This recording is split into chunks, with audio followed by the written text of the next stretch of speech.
From the twisted realm of science and the darkest pits of reason comes chilling tales of godlessness. Bear witness to the unfathomable terror that is the Good Atheist. All right, well, you know what? On this episode, we're going to be talking a little bit about penis theft. We're going to also be talking about soldiers being denied their rights to be atheists.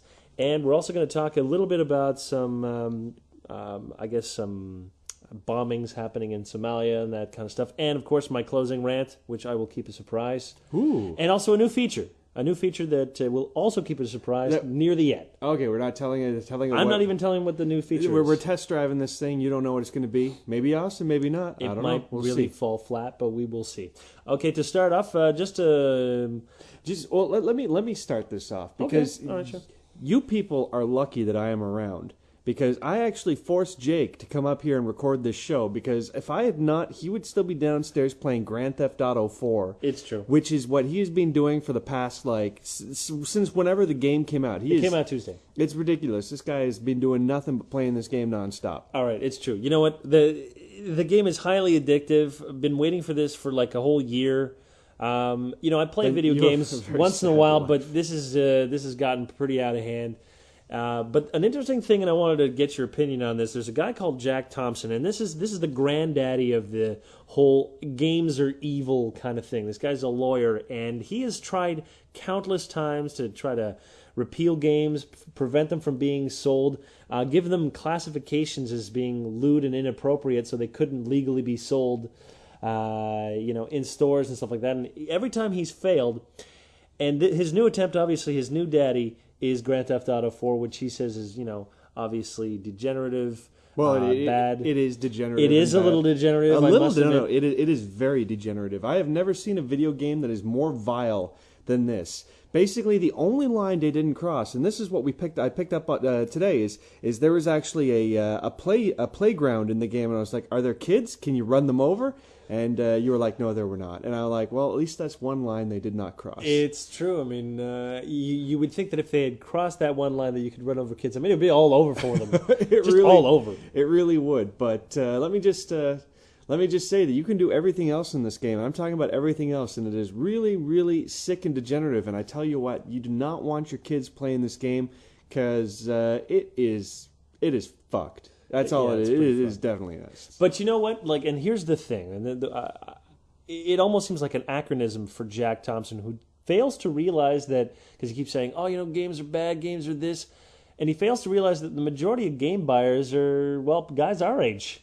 I think he still thinks that it's 5-year-olds playing these kinds of games. Yeah, but you also have to recognize the fact, I had I guess he was 10 years old at the time, a 10-year-old cousin that came over back when number 3 came out, and I had it on my computer, and he would nip downstairs and play that on my computer every chance that he got until my mom realized what he was up to and stopped him. So, you got to understand that, sure, it's lots of adults playing these games, but these kids still, it's all you can do when you're a kid, man. Especially nowadays with parents being paranoid, you're not allowed to go out and do anything. They keep you under lock and key. That's what's so retarded, though. I mean, the more they keep you under lock and key, I think the more jaded you go on the internet and spend all your time looking at people's vaginas. It's sick. But I know I get a kick out of this Jack Thompson guy, mostly because I just find that he's yelling at the wall is how much effect he's having. He's just like, you gotta stop, and the industry keeps getting bigger, and his voice keeps getting smaller, and he gets every single publicity stunt this man attempts to do, it just blows up in his face. I mean, do you remember a little way back he dared anyone to come out with a video game that was educational, failing to realize that there were dozens, and he offered a $10,000 prize. Dozens? Well, probably more than that, actually. Anyways, that there were already many that were released that met his criteria, and then he backed off from the whole thing, saying it was just satire. The thing you got to understand, you can't look at Jack Thompson as an individual. You got to look at him. You got to look at him as a representation. He's kind of like how the Pope represents Christians. or something. Whatever. Catholics. I don't care. You're good. What is this show again? This is the Good Atheist. But this is the thing. You're the good atheist. I am the lazy atheist who doesn't care about all that stuff. That's the reason that I'm important, because I'm just that dude that's like, I don't care. As long as they don't try to take away my video games, keep me from having sex with whatever I want on my ding-dong, be it crazy vibrating Googles or like condoms and whatever else. Whatever else. My business. Anyways. You crazy. I know. So what was I saying? Okay, this guy's a representation of everybody else. And while he might not have power, and he's basically boiled himself down to a complete mockery of a human being, there's still like many people out in government who just don't know what they're doing. They'll see this game and they'll be like, they'll just, introduce a bill and it will pass. And next thing you know, we have no more games like this. And Jack Thompson will just be like, ha ha, I win. Exactly. And it doesn't matter that he had nothing to do with it in reality, but I mean, he's just a representation. Maybe it's one of those cases though where you have like, so much money, they make so much money that they can pay lobbyists to just pretty much kill the bill. Who, Grand Theft Auto? These well, Rockstar guys? Get this. Rockstar, they estimate that they'll sell about 9 million copies of the game. That represents almost $500 million. You're telling me you can't spend half, of that shit trying to make sure that they don't ban your game? I mean, come on, that's a lot of bling. I suppose so, but you also got to figure that these guys probably aren't as smart, and they haven't been around as long as, say, the oil lobbyists and this and that. I mean, it takes a while. But you can just pay a lobbyist. You don't have to be smart. You give them $10,000. I mean, you remember we were watching that Michael Moore show, and they paid $10,000 so that in Congress they'd try to institute a TV Nation Day, and it worked. And I think he spent only like $3,000. Yep. And he got what he wanted. So come on, they just have to throw money at the problem. And knowing the American system, it will... The American system, yeah, but remember that Rockstar has had tons of problems getting their games released out in the UK. I mean, Manhunt, I don't think Manhunt 2 ever came out in the UK. I think you're thinking Australia. Australia is really bad. They made a special version of this game, of Grand Theft Auto 4, actually, for Australia, because Australia just goes nuts. But the UK, it's probably not as bad as Australia, but it's the same deal. So you got to understand, I mean... Here's the issue, and this is why it ties into the Good Atheist. And when we started talking about what we were going to decide for our stupid opening story, and you were like, let's talk about how I'm playing this awesome game. I'm like, dude, you are addicted. But now we are talking about the idea of censorship, and it's the idea of morals and what we want. These video games, it's a bit different from a movie, I suppose, in some ways, because you're really there's an interaction. You're actively killing people, and you're actively running them over, and you're actively shooting them in the face, and you're actively throwing them off buildings, and doing all sorts of stuff. So it is kind of messed up, and it is in a format that basically kids have one of these things down in the basement, and it's not difficult for them to get their hands on these things. But you have to wonder, like, I was reading a study that found that if people were exposed to more pornography and to more violent movies, instances of violent sex offenders and even violent crime would go down. So you're saying that we should expose kids to pornography and violent film? No, that's not what I'm saying. But what I'm saying is there's an interesting... That would be awesome, That would Jake. be awesome. That would be awesome. We could be the controversial atheist we podcast. would be very controversial. No, I'm not saying that, but what I'm saying is that there's kind of an interesting... other side to it, where someone's going to tell you, this kind of game encourages this behavior, but at the same time, you could use the same argument to say, well, rather than just encourages behavior, it diffuses that behavior, where already that behavior may exist in people, but now they have an outlet, rather than just being like, I'm going to go out and do this. It's kind of like living vicariously through someone. That's a terrible argument. It's just as terrible as the argument saying that, Grand Theft Auto is going to make me want to steal cars and shoot cops in the face. But that's the whole thing, too. Both arguments are ridiculous because they represent these extremes that you wouldn't expect anyone to actually... fall into those categories. I know, but it's a relatively moderate thing to say that having young kids watching subversive things happen, it creates subversive thoughts.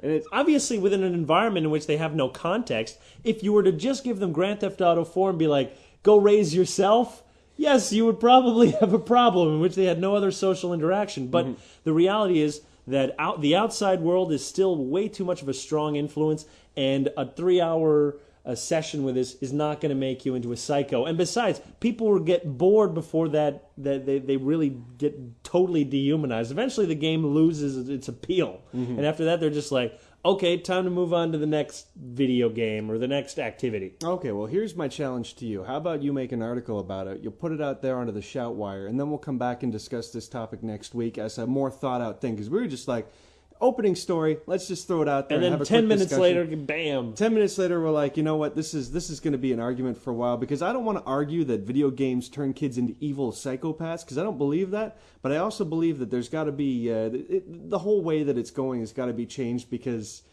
It's getting the lines are getting blurry. It's the games are getting more insane, and the locks are no good. It's like having guns lying all over the place, as far as I'm concerned. All right, we'll deal with that another guns time. Guns that kill brains. We're gonna ask people to sort and of like innocence provide some of their and childhood. Okay, you're done. All right, it's time for the news segment. You said you were going to add some sound effects. I'm going to try to add that later. We'll see how that goes. We'll see how how that goes. Or you're just going to play some more Grand Theft Auto 4. Must play. Must kill. I am a zombie.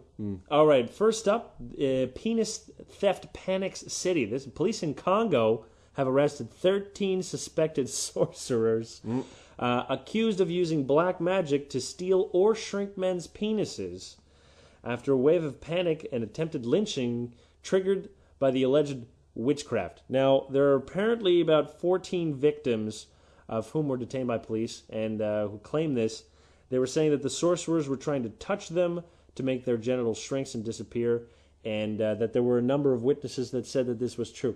Congo police obviously is, at least some of the policemen are trying to say, I wish we could tell you that this was a joke, but people are actually really believing that. And there's a really strong kind of like current of people believing in this hoodoo BS. Now here's the deal. Tell me a little bit about Congo here. Tell me if this is like some kind of rural backwoods thing going on, or if this is like downtown Congo. I don't know. No, this is like New York. It's like Congo City in Congo land. Well, it's actually stripped. Here's the problem. In Congo, basically... everybody's crazy? Yeah, everybody's pretty crazy. Everybody. But there's forget about like the whole city versus the whole rural parts. If it was really the rural parts, you wouldn't have heard about it. Yeah. This is in major urban centers, but it's not just located in one urban center. The panic has actually spread across a large portion of the country, just because they hear, oh my God, some sorcerer shrunk my dick, and now everybody's in a panic. Yeah. I mean, it only took about 14 people to make that accusation, and then next thing you know, you have yourself a panic. So this is a nationwide panic of sorcerers stealing or shrinking your penis. So it would be the equivalent of like, an Amber Alert going to a Red Alert kind of thing in the States. Now, do you consider this to be kind of like, I mean, let's take a look at, say, some of the scares that have gone on in North America, like, say, the War of the Worlds broadcast, causing everybody to lose their minds and think that aliens were invading. Do you think that that's about an equivalent mindset for what's going on in Congo? Well, you bring an interesting point where there has to be at least some mechanism for you to fall for this type of thing, right? I mean, you look right before the War of the Worlds, kind of like Orson Welles reading it over the radio, but the fear was already present in a lot of the science fiction literature and kind of like this doomsday mentality that exists. Yeah. I mean, it's in the States. If you were able to pull off a prank, the best prank to pull right now would probably be Rapture. No. People would fall for that if you were able to... The best prank would be a terrorist attack. It wouldn't be the funniest, but it would be the best. I mean, the Rapture. Okay, that's true. The Rapture would get like your 60% of wackos, or probably 40 to 60, or whatever like that. But everybody will believe a terrorist attack. I know, but the reaction would be a lot different because if it's a terrorist attack, it's usually located somewhere. But a Rapture would be like a worldwide event here, though. I know, but check this out. Tell me this. We all laugh at this Congo thing. I mean, on face value, we're like, man, these people in Congo are fucking stupid. But then you look at what happened in Chicago. Do you remember the Moonanite scare? Oh, yeah, I remember They that. had little circuit boards that were placed all over the city. They looked like light bright consoles with a little Moonanite alien giving the finger. And these things were hung. They were about the size of a piece of paper, and they were hung like 50 or 60 of them were spread out across the city. And everybody lost their mind because the police thought they were bombs, and they shut down the city, and it cost like like $6 million worth of resources were gone to fight the Moonanite scare. And this was all a promotion for a movie called Aqua Teen Hunger Force, which is about a talking milkshake and a character named Meatwad, which is a wad of meat. Oh, and don't forget the one that's like fries. He's Frylock. Frylock.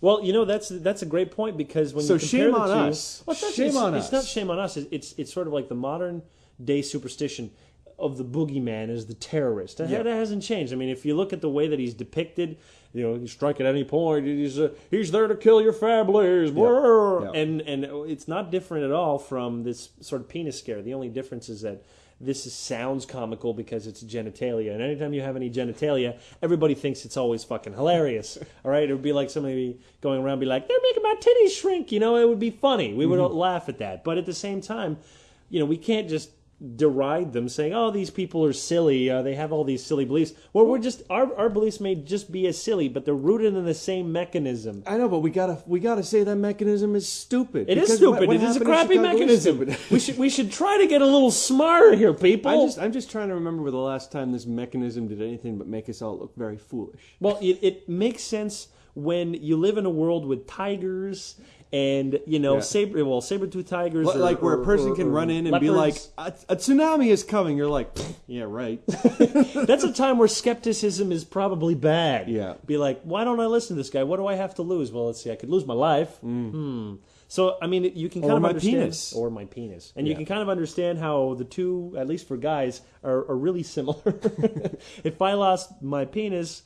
I'm thinking maybe gun to my head, You'd think that, at least for a few minutes. Suicide is wrong, so says God. All right, let's go to the other news piece. An atheist soldier sues government. Jeremy Hall has filed a lawsuit alleging that he's being harassed and his constitutional rights have been violated because he doesn't believe in God. One of the times where he got harassed, according to him, was when he tried to organize a meeting with fellow atheists while he was stationed in Iraq. And apparently he also gets derided and abused by some of the other soldiers who have found out that he's an atheist. And so he's brought to court, and he's brought his superior officer, he's bringing him to court. There is no way they will ever be able to stop that. You know why? Because an atheist, they say, what's that saying? No atheists in foxholes? Yeah, there are no atheists. You know why? Because the non-atheists will throw the atheist out because they think he's bad luck. Like, there is nothing worse than an atheist in your midst when you are getting shot at, who's just telling you, we die and we don't go nowhere, it's just worm food from here. Like, God's not on our side. That's what he literally said. That's what this guy literally said, is, I don't believe in God. I think when we die, we just turn into worm food. And I'm like, this is not a popular... view when you are being shot at and bombed. But that's not the reason why they say that. The reason why they say that is that when you're stuck in a foxhole and there are bombs going all around, you're going to believe in God because you're going to take that Pascal's wager kind of thing. You're like, I might as well believe now because I got nothing to lose. Yeah, it's because please, dear God, don't let, because it's better than rolling a die. But you know what? I say a die is better because if you read the Bible, God is an asshole. He will punish you and burn you in hell. Exactly. It's like you might survive, but you get home and your wife is a pillar of salt or something. Let me tell you this. It's not just that. Be like, if I'm in a fucking foxhole, I'm not going to spend my entire time praying. I'm going to try to figure out how to get out of there. I mean, if you keep on waiting for God to do something, he ain't going to come. You ever heard that joke where there's a guy, he's on his roof, and there's a flood, and all of a sudden he prays, he's like, Lord, please deliver me, and all of a sudden the boat comes by, and he's like, buddy, get on the boat, and he's like, I'm waiting for God to rescue me. And then a little bit later, a helicopter comes by, and they're like, hop in the helicopter. He's like, I can't, I'm waiting for God to rescue me. And all of a sudden the stupid asshole drowns, and then he goes to heaven, and he's like, why did you rescue me? He's like, I sent a boat and a helicopter, stupid. It's kind of like that whole thing. You kind of, if you spend your whole time praying, you kind of miss your opportunity probably to get out of the foxhole. You know what's funny? That joke actually was invented by theists, like religious people, basically saying, do for yourself. Don't wait for God to do this stuff, because they also agree on the general idea that waiting for God is stupid. You're gonna wait a while. Exactly. It's like the Dead Sea Scrolls. There were these hardcore. I think they were. What would they believe? Anyways, I don't know. They were either Jews or Christians, but they lived in caves, and they believed that they were going to participate in a battle, and God was going to come down and He was going to save them. I believe they were fighting the Romans. So they sent they sent every person, man, woman, and child, to the battlefield, thinking that in the midst of it, God would come down and lay the smack down. They all died. That's why the Dead Sea Scrolls were discovered. No one lived. They all were slaughtered because they just were expecting somebody to come by, God presumably, and to lay the sword of heaven on the enemies, and that did not go so well. So you know what? Maybe there are no atheists in Foxhole, but you know, it's like who is it? Sinbad said, "I believe in God, but you know, still tie your camel," kind of a thing. Yeah. Now back to this dude. He can sue all he wants. I'm just thinking, not going to do shit. Yeah, this is the whole problem. Is that basically? I mean, when you get down to it, it's not like he's basically saying that the army is violating his rights. But the truth of the matter is, it's just individuals, and it's like, you know, those conspiracy theories that think there's this grand council back in the you know, behind the curtains playing all the strings. It's like, no, there's not. It's just individual. They just don't like you. Individual people. Doing singularly bad things that just add up to a pattern of oppression, and it's a terrible thing, and it's you know, and it's got to be dealt with, but it's only going to be dealt with over time and not through lawsuits. I hate these people who try and sue and do these lawsuit things because it's like, man, but you're just going to piss everyone off. The purpose of a lawsuit isn't to sort of like necessarily have any financial gain. Sometimes it's just to, you know, at least have some publicity or enough publicity so that people can pay attention, or that policies could be changed, I suppose, in the army. So at the very least, there is another avenue rather than a lawsuit. Okay, I will agree with. I'll agree with that. I'll give him point. the benefit of the doubt, because one of the other things that he was saying is that he was denied promotion on a number of occasions simply because he doesn't believe, which could be very true. Oh, absolutely. I mean, we've talked about it many times. Is the idea, want to be president of the United States and don't believe in God? You better keep that to yourself. Yeah, you better shut your hole. It's like if you don't have it's like if you don't have a pastor, you haven't had a pastor for 20 years. It's like you ain't gonna become the president. It's you better fake it. You better go to church for the next 10 years. That is a question. It's like right now, you know, like every single candidate, it's like, who is your pastor? It's like, I've never heard that question before. So it's like we're walking backwards here. The atheist movement is going backwards because now more than ever, people care about what your pastor thinks to like this crazy extent. It's like, man, God, this is so terrible that they're trying to choose the president of the United States based on who his priest is. Ugh. Yeah, and well, you know, You're doing a bad job, Jacob. You're supposed to be changing things. I'm having a hard time. Every fucking atheist is like, we don't want to organize it. You were like that at the beginning too, weren't you? Weren't you? You were part of the problem. Good atheist, lazy atheist. Well, so you're lazy. So what? I'll set up the stupid meetings. You just have to show up. How about that? Lazy. That is very lazy. I'm lazy, but I'm passionate. You know what? I'm doing a podcast. That's more than many of these, more than many other atheists. More than you listeners are doing. Jeez, stop accusing our listeners, bro. I like our listeners. One of them sent me an email. I got to respond back. I'll write you back like tomorrow, babe. Oh yeah. The apparently you're going to send her a naughty thing too, right? I've got naughty photos, but I was like, you know, it's like one of those things where like, haha, you send me naughty, and then I do it, and she's like, sexual assault. Sexual assault. The pictures are graphic. So, yeah, you know who you are. If you really want to see the graphic photos of Ryan, you just have to ask.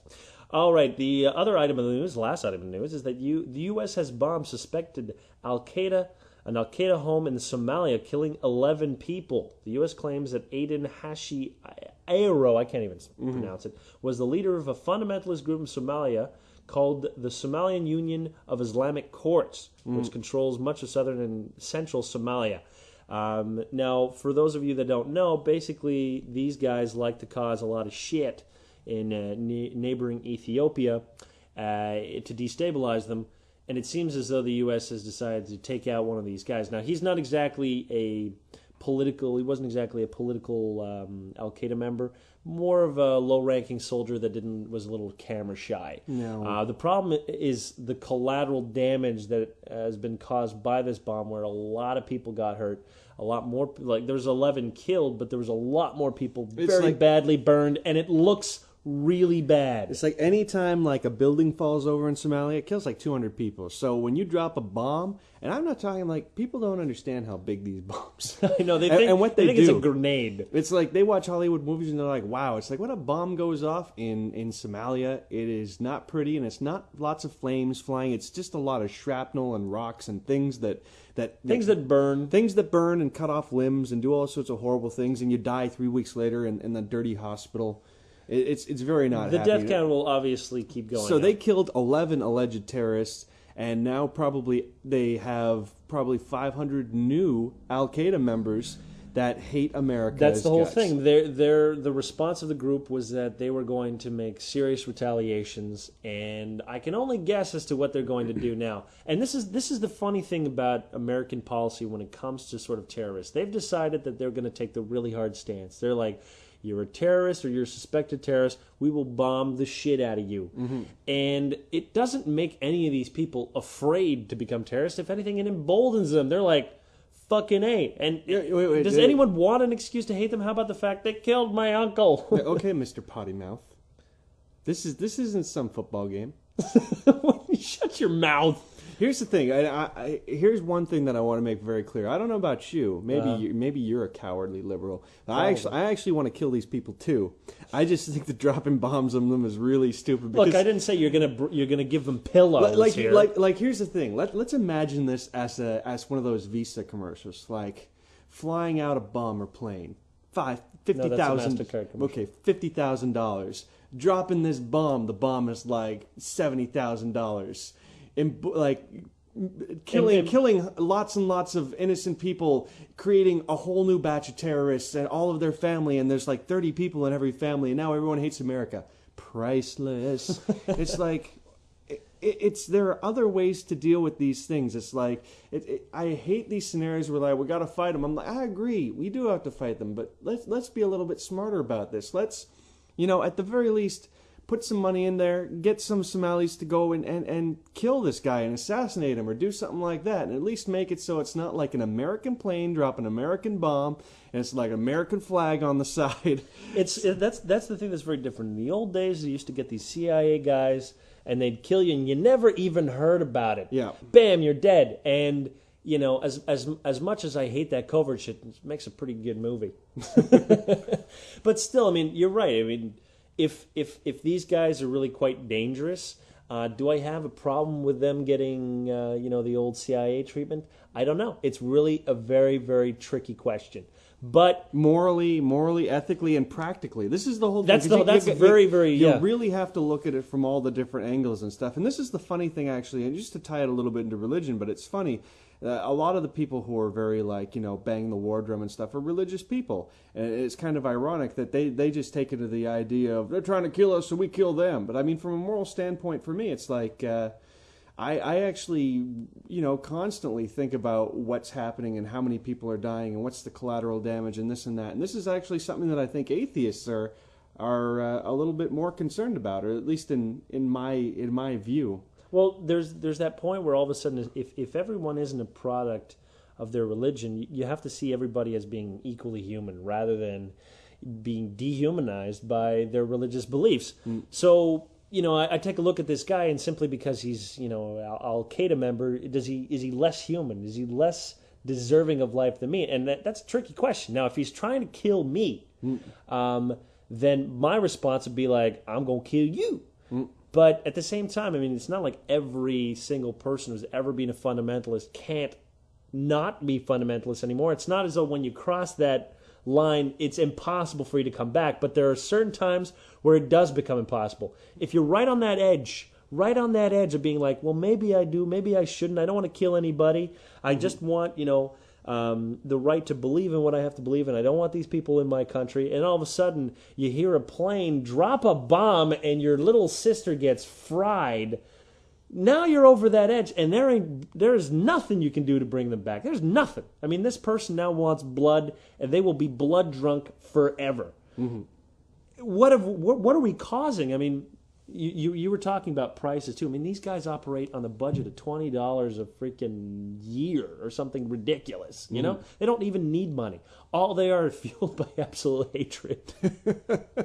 And why do we decide that we're going to keep fueling them? There has to be a better way. And the brazen way in which they're doing it now, they're just so brazen. They don't even care. They're stamping the bombs. They're leaving little flyers. We was here. We burned you to the ground. I'm just like, you guys are idiots. I mean, if you're really going to have to do it, just blame the French or something. Blame someone else. But to be so it just boggles my mind. Boggles my mind. Anything else you want to say about these guys? Death is bad. Death is bad. Okay, let's. I just want to go on my rant here for just a second. So, I want to talk about Paranormal State. Now, for those of you that are uninitiated with this crappy show, basically it's a show on A&E in which this one guy decided that he was going to start a paranormal group because, according to his deluded mind, he was being haunted as a child, and now he wants to go around and just pretend to play detective. Now, I'm going to talk about the good points of the show. It's kind of like shot in a documentary-style way with a lot of production value, and that's the positive thing. There's good production value. They have nice and creepy music, a la, Unsolved Mysteries. Boop, boop, boop, boop, boop, boop. And, they have good cuts. Like, they're always keeping things fast-paced. Cut, cut, cut, tight, fade out, tight. Fade out, tight, tight, tight. So they probably take, 30 hours and condense it to, half an hour. That's the good thing about this show. Now, I want to talk about the major problems. Now, these clowns are going ghost hunting or looking for the Mothman or all this other bullshit. Now, problem number one, they don't even try to put any science in the show. I mean, I've seen these other ghost hunters. They show up with a whole bunch of, these little detector thingies, majiggies. It's 45 minutes of no readings whatsoever. They're like, oh, shit, it got cold over there. Take a reading. And then they bring cameras and they're taking pictures. There was a breeze. So there's not even any pseudoscience. They're just coming over, and all they're doing is they're talking to people, and they bring in the psychic. This is the number 2 point. They bring in possibly the most annoying psychic with the worst lisp.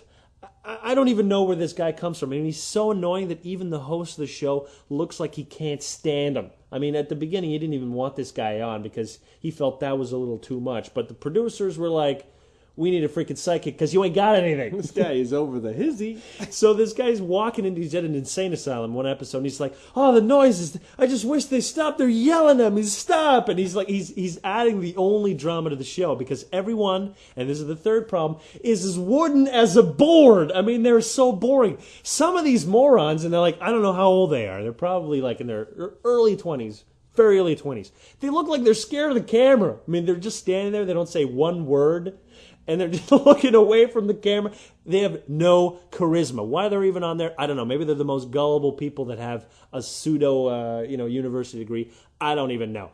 Now, the other problem, too, the obvious problem, is they're always doing the whole shaky cam and turning the camera, being like, did you see that? And obviously, did you see that was right off camera? You missed it. Oh, what a surprise. I mean, here's a novel idea. Get 3 cameras. You know what I mean? You'll never miss anything. Pan out. Mm-hmm. Maybe later you can zoom in, but of course you don't want to do that. That would just be almost too realistic. It would prevent you from, having anything. The other annoying thing, I mean, why do they got to keep running? Why do everybody have to go into a corner, run, try to scare the shit out of each other and be like, whoa, that was intense. Just because you're making a lot of noise and music's playing in the background doesn't mean it's intense. I mean, take away the music, take away the cuts. What do you got? A bunch of stupid kids trying to scare each other? It's a campfire, ghost story is what it is. This just boggles my mind.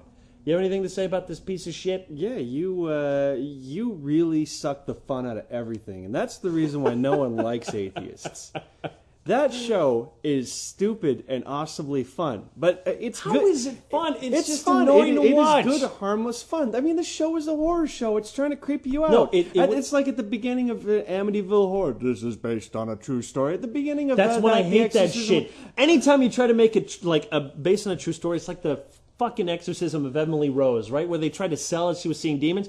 This was a girl that had a mental problem. They did an exorcism on her, and she died. This is how irresponsible they are. They decide to make a movie to glorify the exorcism. This is why I get pissed. I mean, I love X-Files. Like, I watched X-Files. I like it. When it was fiction, we could all agree we could enjoy it. But when these assholes are pretending that it's real, that's when I get fucking pissed. But here's the funny thing. Back in the day, the X-Files had this kind of shady thing around them where the stories from the X-Files were based on things that really happened. Nobody really gave a crap about that. No one gives a crap about this paranormal thing. Absolutely they do. You're getting all up in arms. You're getting your undies in such a bunch, like Twist Factor 5. That it's not like at the end of the show they're like, help us investigate, call this 1-900 number and give us money. They're one step away from that shit. Yeah, they're one step away, and that means they're on that edge. And I'm like, you know what? I am down with your outrage. You can have that. Oh, I'm have fun with that.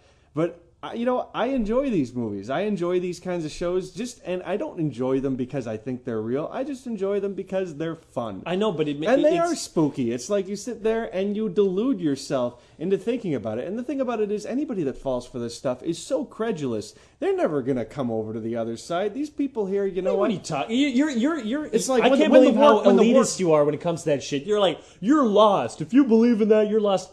Hell, I used to believe in that shit. Maybe that's why I get a little uppity. Because when you were like 10. No, not when I was 10. When I was 18. I believed in that shit. I did. And I was caught up in the whole thing because it was just like, once you get... And that's the thing. Once you get caught up in this... This is why you're angry. You're angry because they got you. No, I'm angry... Back in the day, they got you. Shut up. The reason I'm angry is just because they exploit like this... I guess the unknown. Sometimes you just get curious about the world that you don't know about. Mm-hmm. And... people give you false information. This show is just about false information. If you think it's just about entertainment, it would be more entertaining, okay?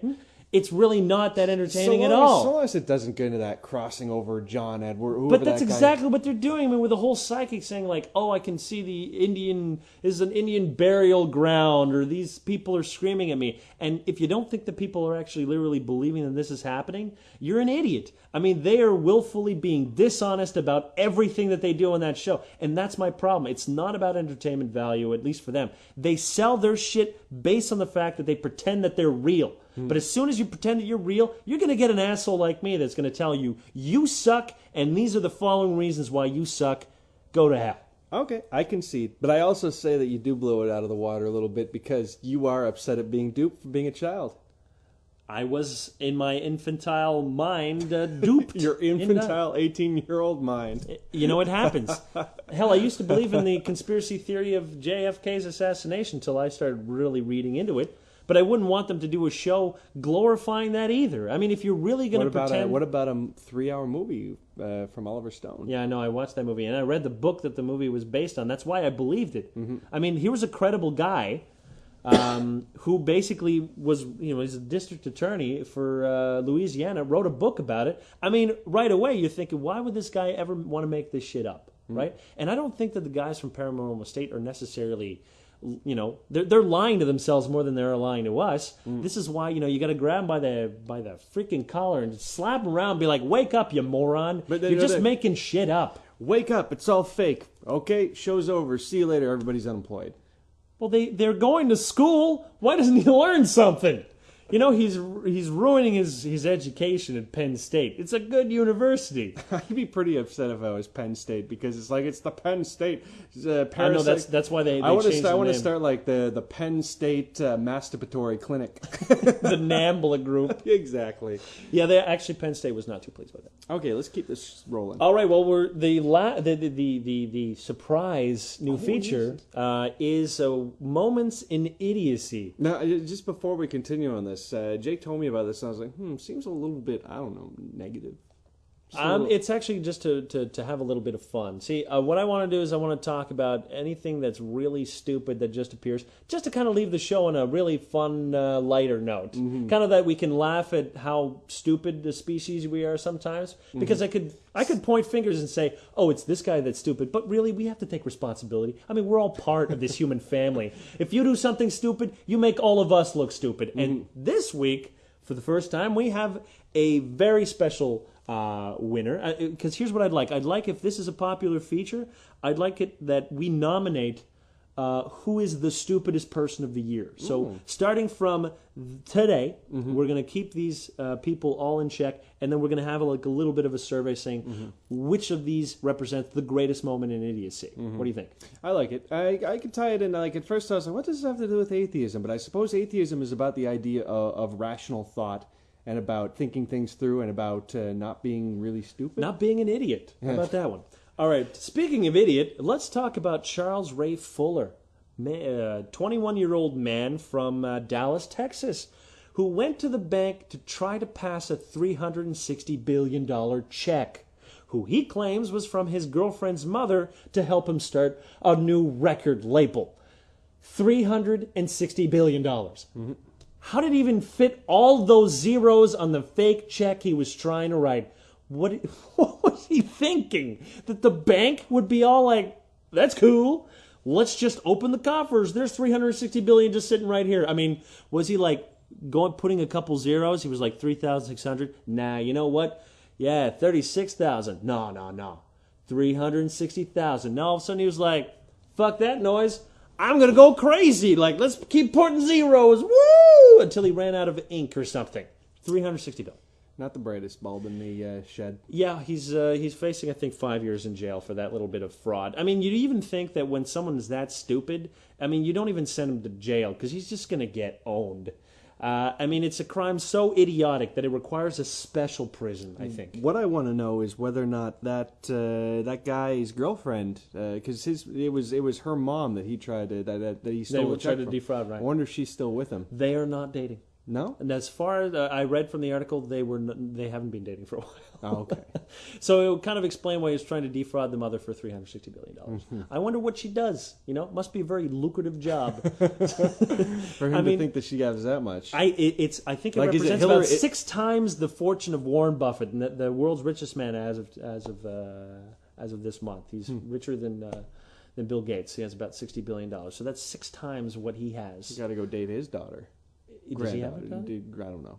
I think it would probably have to be granddaughter because he's like in his 80s. I like the older ladies.